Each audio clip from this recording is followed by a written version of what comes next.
ఓ సమాధానం నాకు నిజాయితీగా కావాలి, ఆన్ రికార్డ్, హానెస్ట్గా. ఇంత వేదన అనుభవించారు కదా మీరు, ఎంత చెప్పుకున్నా కూడా తక్కువే కదా. అవునన్నా.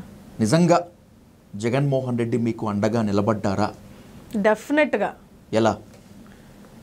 ఎందుకు నిలబడలేదని, వాళ్ళ కృష్ణవేణి అనే వ్యక్తి బయటకు వచ్చి మళ్ళీ నిలబడుతుందంటే కేసులు పెట్టినా కానీ లేదంటే ఇబ్బందులు పెట్టినా కానీ జగన్మోహన్ రెడ్డి గారు లేకపోతే కృష్ణవేణి ఎక్కడుండేదన్నా?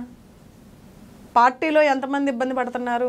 అందరికీ జగన్మోహన్ రెడ్డి గారు అండగా లేకపోతే ఇవాళ యొక్క పార్టీ లేదు. నేను చంద్రబాబు నాయుడు గారిని చూశాను, లోకేష్ గారిని చూశాను, జగన్మోహన్ రెడ్డి గారిని దగ్గరగా చూస్తున్నా.